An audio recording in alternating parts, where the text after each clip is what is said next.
Hello guys, welcome back to my channel. বন্ধুরা, এখন বাজে 4:45। দেখো কত তাড়াতাড়ি সকাল হয়ে গেছে। এই যে আমরা সকালবেলা বেরিয়ে গেছি 4:45টার সময় মর্নিং ওয়াকে।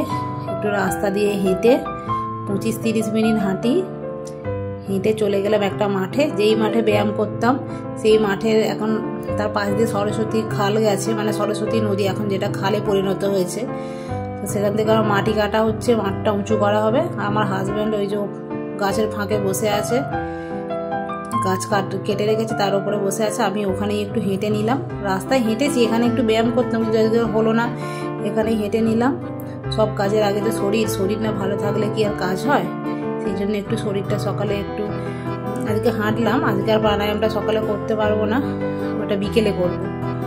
হয় সকালে নয় বিকেলে একবার প্রাণায়াম করতে হয়। আগে দুবার করতাম, এখন একবারই করি। এখন আর সময় পেরে উঠছি না করতে, সেই জন্য বন্ধুরা এখন একবারই করি। এই যে একটা জেঠিমার সঙ্গে দেখা হয়। জেঠিমা বলছে কি অবস্থা মাঠের, এই কটা দিন মাত্র আমরা এখানে হাঁটতে পারবো, আর পারবো না। তারপরে বন্ধুরা আসছিলাম মর্নিং ওয়াক করে আসার সময়, আমার ছেলে যেখানে সাঁতার শিখতে যায়, মানে সাঁতার শিখে আমার পাশেই একটা পুকুর আছে, সেই পুকুরে দেখছি কি আজকে জাল দিচ্ছে জেলেরা। এবারে অনেক মাছ। আমার হাজব্যান্ড একটু মানে গ্রামের ছেলে তো, ও একটু জ্যান্ত পুকুরের মাছ দেখেছে, বলছে কি দাদা দেবেন, একটু কিনে নেব। বলছে না, এখান থেকে দেয়া যাবে না, সব পাইকারি। এবারে আমাদের আশপাশেই যে এখানে মাছ বাজার আছে, তারাই সেই সব দাদারাই এসে দাঁড়িয়েছিল পাইকারি মাছ নেওয়ার জন্য। এই পুকুরের মাছই ওনারা কিনলেন, পাইকারি হিসেবে নিয়ে গেলেন মাছ। ওখান থেকে আমার হাজব্যান্ড গিয়ে আবার নিয়ে এলো। এখানে কাতলা, রুই, অনেক মাছ আছে, বাটা, খুব সুন্দর পুকুরে মাছগুলো। দেখো, তোমরা বুঝতেই পারছো কত সুন্দর মাছ, কত সুন্দর লাগছে। দেখো, এই দেখো, এই মাছ খাওয়ার জন্য এখান থেকে মাছওয়ালারা নিয়ে গেল, সেখানে আমার হাজব্যান্ড ছুটে গিয়ে আবার মাছ নিয়ে এলো, বাটা মাছ আর কাতলা মাছ নিয়ে এলো। পুকুরের মাছগুলো খুব সুন্দর।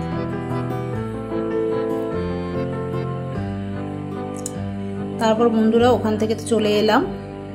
এসেই হাজব্যান্ড বসে আছে, একটু রেস্ট নিচ্ছে মর্নিং ওয়াক থেকে এসে। আমি ওদেরকে জল দেব বলে জল রেডি করছি, রাত্রে ভিজিয়ে রাখি। আমাদের যেসব মৌরি জলটা ছেলে খায়, আর আমরা খাই মেথির জল। মৌরির জলটা ছেঁকে নিলাম, আর মেথিটাও এবারে ছেঁকে নেব। আমরা মেথির জলই খাই, মৌরির জলটা খায় না, কারণ আমার হাজব্যান্ডের সুগার আছে। মেথি খাওয়াটা খুবই ভালো সুগারের জন্য, আর এমনিতে ওয়েটও কমে, সব দিক দিয়েই ভালো, সেজন্য মেথি ভেজানো জলটাও খায়। আমার জন্যও রেখে দিচ্ছি, কিন্তু আমি ভাবছি এটা পরে খাবো, একটু হালকা গরম করে নিয়ে খাবো, তাহলে আরও ভালো হবে।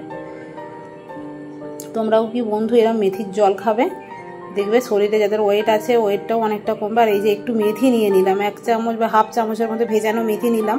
মেথির জলটা খেলেও তার সঙ্গে অল্প করে একটু ওই ভেজানো মেথিটা খাবে, মেথিটা খেলে খুব উপকার। যেটা আমরা খাই, আমার হাজব্যান্ড খেতে চাইতো না, ওকে জোর করেই দিই প্রায় যে একটু মেথি খাও, মুখ সিটকে নাক সিটকে, তবুও খেয়ে নেয়, এখন একটু অভ্যাস হয়ে গেছে। আর এই যে ছেলের জলেতে একটু দুলালের ওই তাল মিছরি এনে ঢেলে রেখেছিলাম শিশিটায়, ওই জলেতে একটু ছেলেকে দিয়ে দিলাম জলে, ও না হলে খেতে চায় না, আর আমরা তো প্লেনই খাই। আর চিনিটা ক্ষতিকর বলে চিনি আমাদের ব্যবহার করি না বাড়িতে, খুবই কম। একটু তাল মিছরি দিয়ে ওকে জলটা গুলে দেবো, খেয়ে নেবে। তারপরে চলে গেলাম হচ্ছে বেডটা গুছিয়ে নিতে, ওপরের বেডরুমটা, এখানেই শোয়া হয়। বেডটা গুছিয়ে নিচ্ছি। বেডটা গোছালে মনে হয় যেন একটা ওপরটা বেশ ক্লিন লাগে, এবার নিচুটা তো রইলো পড়ে, সেটা সময় মতো হবে। ওখানে শোয়া হয় না, ছেলে পড়ে, আর গাড়ি টাড়ি থাকে সব নিচে, ওইসব পরে হবে। এখন ওপরটা করে নিয়ে কাজ করে নিতে হবে। এই যে ফটাফট সব করে নিচ্ছি কাজ, ফটাফট কাজ করে নিয়ে বিছানাপত্র গুছিয়ে নিলাম, একটা হেডেক কমে গেল। এবার ছেলে হাজব্যান্ড ওরা তো বেরোবে, ওদেরকে আবার একটু দেখতে হবে, সেই জন্য আবার এলাম। আবার দেখছি কি ওই আমন্ড বাদাম ভেজানো ছিল, সেটা খোসা ছাড়াতে ভুলে গিয়েছিলাম, সেই খোসাটা ছাড়ালাম, ছাড়িয়ে ছেলেকে দিয়ে দিলাম। একটু ছাতু করে দিলাম, কারণ ও কোচিনে যাবে, আসতে করতে 10:30 বাজবে। অল্প করে একটু ছাতু দিয়ে দিলাম, শুধু নুন দিয়ে গুলে দিলাম, ও খেয়ে নেয়। 3টে আমন্ড বাদাম দিলাম, ও খেয়ে চলে গেল, কোচিনে চলে গেল। এই যে ওর জন্য 3টে ছাড়িয়ে দিই, আমরা 3জনেই 3টে করে খাই, প্রত্যেক দিন 9টা ভিজিয়ে দিই আগের দিনে রাত্রে, আর প্রত্যেকে 3টে করে খায়। ওরটা আগে দিয়ে দিলাম, ও বেরিয়ে গেল। ওর তাড়া সব সময় আগে, কোচিনের টাইম মেনটেন করতে হবে। এই যে বন্ধু দেখো, রান্নাঘরে ঢুকে গেলাম, এরপরেই ওরা বেরিয়ে গেল, ও বেরিয়ে গেল, ওর বাবা বেরিয়ে গেল। এই যে রান্নাঘরে আমার সমস্ত কাজই হয়ে গেছে।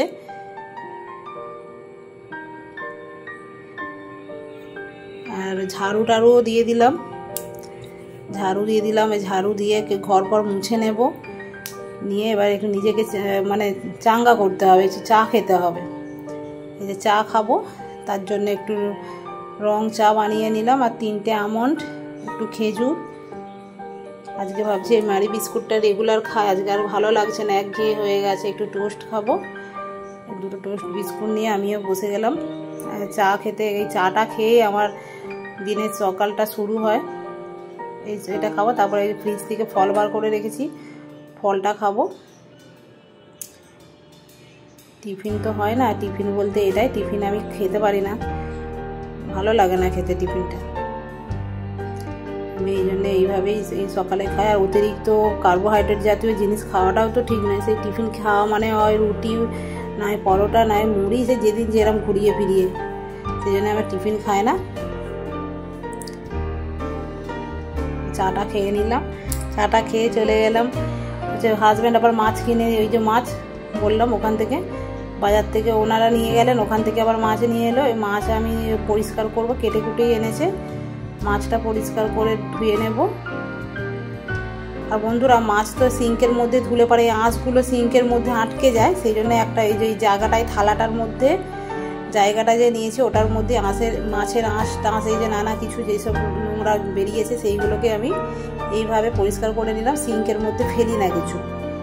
এবার এই জলটাকে আস্তে আস্তে হাত দিয়ে ছেঁকে ওই ময়লাটা আমি মাছের প্যাকেটেই ভরে মুখটা বেঁধে রেখে দিই।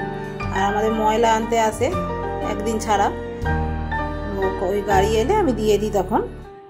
দেখো তোমরাও এইভাবে করো, কিন্তু এইটা দিলে না বেসিনের সিঙ্কের পাইপে ময়লা আটকে যায়, আর ওপর থেকে সিঙ্কের পাইপ নামলে তো আর দেখতে নেই, আর মিস্ত্রিও পাওয়া যায় না সব সময়। সেই জন্য এইভাবে কাজ করলেই অনেকটা সুবিধা হয়, আমাদের কাজটা সহজ হয়, সেই জন্য আমি এইভাবেই করি। আর তারপর মাছ ধোয়ার পর তো সিঙ্ক একটু পরিষ্কার করতেই হবে সাবান দিয়ে, হ্যাঁ, বাসন মাজার সাবান দিয়ে সিঙ্ক পরিষ্কার করতে হবে।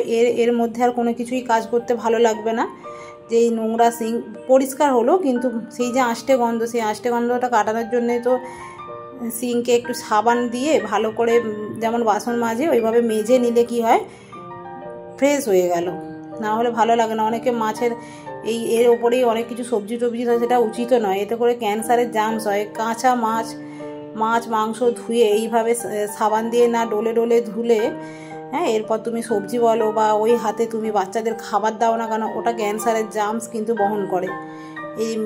এইসব মেনটেনগুলো আমাদের গৃহিণীদেরই করতে হবে। এইভাবে বাড়ির সবাই সুস্থও থাকতে পারবে, প্লাস নিজে থাকলে এবং হাইজিনস মেনটেন হবে, সব দিক দিয়ে ভালো। আমি এইভাবেই করি, তোমরাও কিন্তু এইভাবে করো। যারা করো তো করোই, যারা করো না কিন্তু আজকের পর থেকে এইভাবেই করবে, এতে করে শরীর অনেক ভালো থাকবে।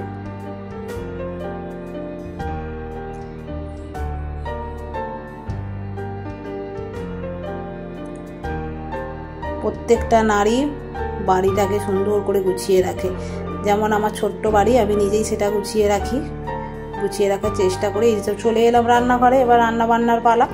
আজকে তো বিশেষ কিছু রান্না হবেই না। আর বন্ধুরা দেখো, রান্না তো বসিয়ে দিয়েছি, কিন্তু তেজপাতাগুলোর এত নোংরা গায়ে লেগে রয়েছে, তেজপাতাগুলোকে ভালো করে আমি ধুচ্ছি, তাতেও ময়লা উঠছে না, ভিজিয়ে রেখেছি। আর এই যে মাছ, আজকে হাজব্যান্ড বলেছে তার মুড়োটা খাবার ইচ্ছে হয়েছে, মাছের মুড়ো হবে, মুড়োটা ভাজবো। আর ছেলে আমার বাটা মাছ খায় না, সেই জন্যে কাতলাটা নিতে হয়েছে। কোনো ধরনের ছোটো মাছই খেতে চায় না, কারণ ওর দুবার গলায় কাঁটা ফুটে গিয়েছিল, ও ব্যাস ছোটো মাছ খাওয়া ছেড়ে দিয়েছে, ও আর ছোটো মাছ খাবেই না। সেই জন্য আমাদের জন্য বাটা মাছ আর মুড়োটা হবে, ছেলের জন্য মাছের একটা কাতলা মাছের পিস দেবো, আর তার মধ্যে দেখো আমি এই লঙ্কার বোটা ফোটাগুলো সব খুলে নিচ্ছি, কারণ এই ডিবেটার মধ্যে সব সময় রাখলে রান্নার সময়ও অসুবিধা, আর ফুলে থাকবে অনেক। তেজপাতা, শুকনো লঙ্কা আমি এরকম কৌটোর ভেতরে করেই রেখে দিই, ফোড়নে দেওয়ার সময় একটা কৌটো খুললে আমি যেন দুটো জিনিস পেয়ে যায়। এই যে বন্ধুরা দেখো, এটার একটা হালকা ঝাল করব, কোনো মশলা ছাড়াই ঝাল করব দেখো। আর এই টমেটো দিয়ে একটু পাতলা করে মুসুর ডাল করব। আর ওই যে বেদানাটা ছাড়িয়ে রেখেছি না, দেখতে পাচ্ছ দেখো, একদম সাদা, একটুকু কালার নেই। এই সময় কি বেদানা এই রকমই কালার হয় আমি জানি না, মনে হচ্ছে এই সময়ই হয় এই রকম। খেতে ভালো ছিল, কিন্তু কিরকম একটা ফ্যাকাসে টাইপের। মাছের ঝালটা করবো, মুড়োটার ঝাল, মুড়োটা তার ভাজা ভালো লাগে না, আর এই গ্রিসের মধ্যে ঝাল তেল এ তো অত বেশি ভালো নয়। সেই জন্য কালো জিরে ফোড়ন দিয়ে একটু পেঁয়াজ টমেটো দিয়ে একটু ঝাল করে নেব। সমস্ত কিছু যেগুলো দিলাম, পেঁয়াজ, কাঁচা শুকনো লঙ্কা, কালো জিরে সব কিছু ভাজা ভাজা করে নেব। কালো জিরেকে বেশি ভাজা যায় না, অল্প ভাজতে হবে। টমেটো দিয়ে দিলাম।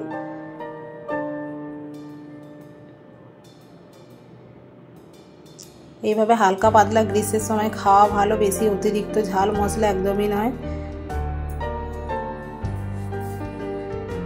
এই জন্য আমি একটু পাতলা করেই রান্না করব আজকে বিশেষ কিছু রান্না করবো না। বাড়িতে আসবে মিস্ত্রি, আসবে, আবার নানান অনেক ধরনের চাপের কাজ আছে। আর আমি যে মশলা বানিয়ে রাখি জিরে ধরে, ওই মশলা একটু করে দিয়ে দিচ্ছি।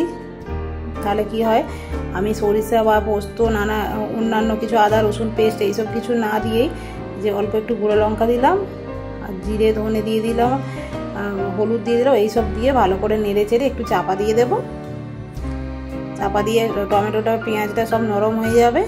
নরম হয়ে গেলে এবার জল দিয়ে মাছটা রেডি করে নেব।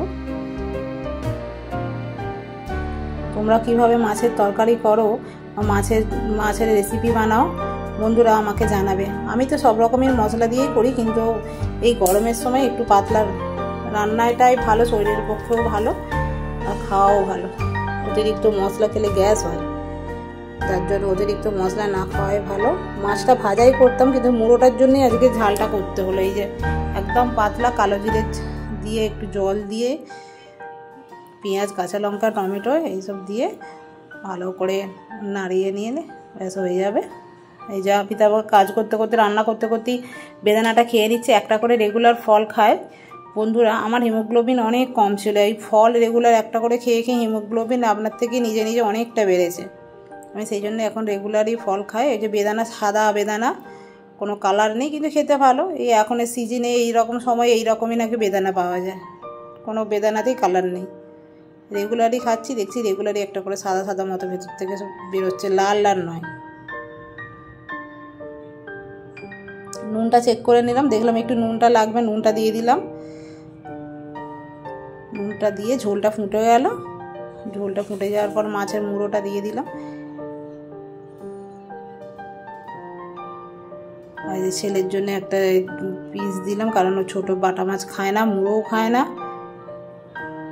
তাহলে বন্ধুরা, যদি তোমাদের আমার এই রান্না বান্না, আমার কাজকর্ম, রেগুলার দৈনন্দিন জীবন ভালো লেগে থাকে, তোমরা একটা লাইক, শেয়ার, কমেন্ট করবে। তোমাদের একটা লাইকই পারে আমাকে আরও ভিডিও নতুন করে তৈরি করার সাহস জোগাতে পারে। বন্ধুরা, এই যে খেতে বসে গেলাম, রান্না করছিলাম, কিন্তু সব কিছু রান্নায় তো দেখানো সম্ভব নয়।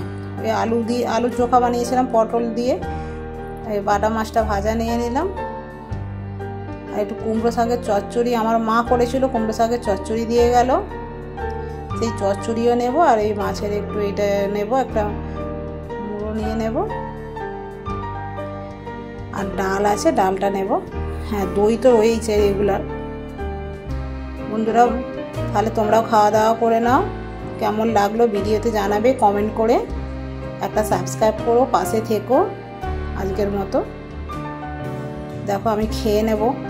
বাড়িতে যেহেতু আবার কম্পিউটার স্যার এসেছে, ছেলে নিচে গেছে, নিচে গিয়ে স্যার এসেছে, ও কি ডাউনলোড করতে এসেছে, স্যার ডাউনলোড করে দিচ্ছে।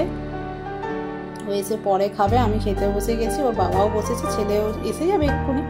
টাটা, আজকের মতো এখানেই রাখছি।